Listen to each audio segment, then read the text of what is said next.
So there's this massive wastage of money that organizations are wasting and spending in just putting people through training without a system to ensure that that transfer is actually happening and is being used. Great. But how do companies go about doing that? How would you advise companies to ensure that there is that transfer? Sure. As you rightfully said, Roberto, system. Okay, so they need a system, right? Yes, training in most organizations is treated as an event.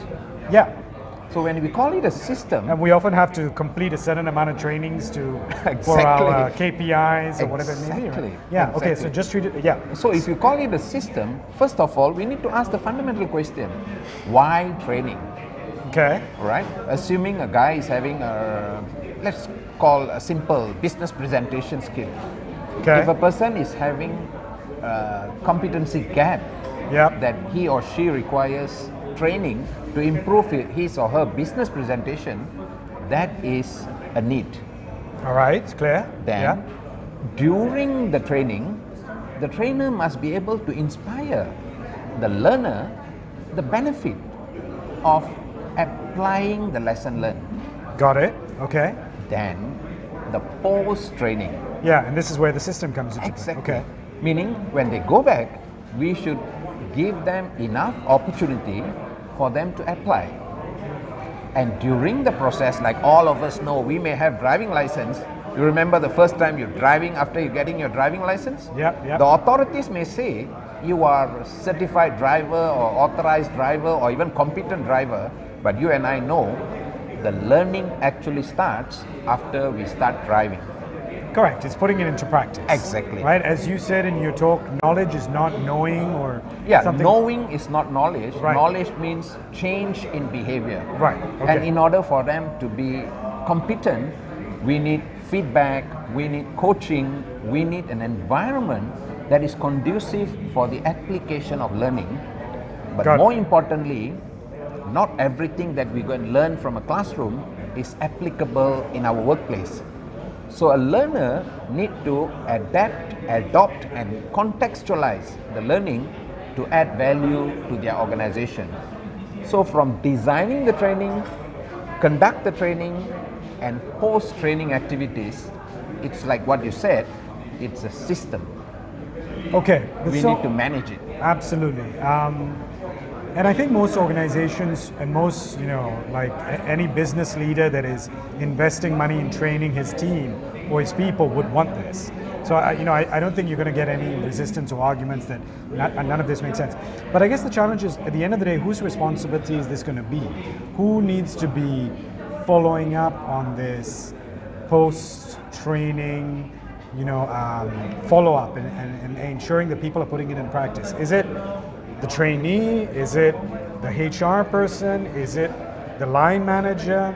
I mean, how would you advise an organization to, because you mentioned that nobody has this designation of learning transfer manager. So is that what you're advising, that somebody be? Yes, I mean it depends on the resource available, but more often than not, the line manager won't have the luxury of time. They are driven by the day-to-day pressure. I've interviewed many line managers for my research and for my book on this subject. So the conclusion, and based on feedback from the various subject matter experts, I believe the learning and development department should have a dedicated team responsible for post-training activities. Meaning if you have enough money for investing on training, but if you don't have resources for the post-training activity, it's literally pound-wise, Penny foolish. penny foolish. Right. You Right. can't right. afford it. Yeah. But so, okay, so this is an interesting point. So rather than just putting all of your training budget on the front end training, are you advising that organizations allocate a significant amount or a certain amount for the follow-up process? Definitely. But can that be facilitated externally, or does it always need to be done internally? How would a company start? Well, That depends, yeah. Okay. First of all, they need to establish a system on how they're going to do it. All right. Once the system is there and their team is trained on managing the learning transfer, it's best to be done internally. All right, but they can acquire those skills through working with consultants and Exactly. people like SMC trainers. Definitely, definitely. Right. Without these resources, as I mentioned, the huge amount of money invested on training, it's wasted. And in today's highly competitive business environment, where cost reduction is a daily pressure for everybody, actually no organization can afford this amount of waste. No arguments there, and you make a very valid point. The question though is, why is it happening so rampantly? Why do you think organizations aren't doing this? Well, this Is is it- exactly what's one of the problem? Is it Yeah, just- remember one of the audience, professor from a university, Yep. asked me exactly the same question. This is at the EPC, APC Summit okay? recently. Yeah, yeah. And I believe it's as simple as ABC, awareness before change.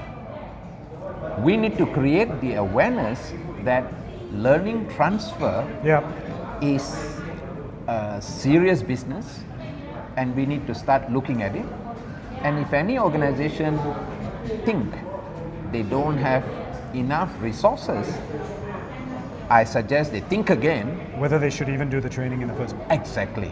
Because, like I told, if you have money to invest on a seed, but you don't have money or resources to water it or fertilize it, in a week or two, all you get is dry seed.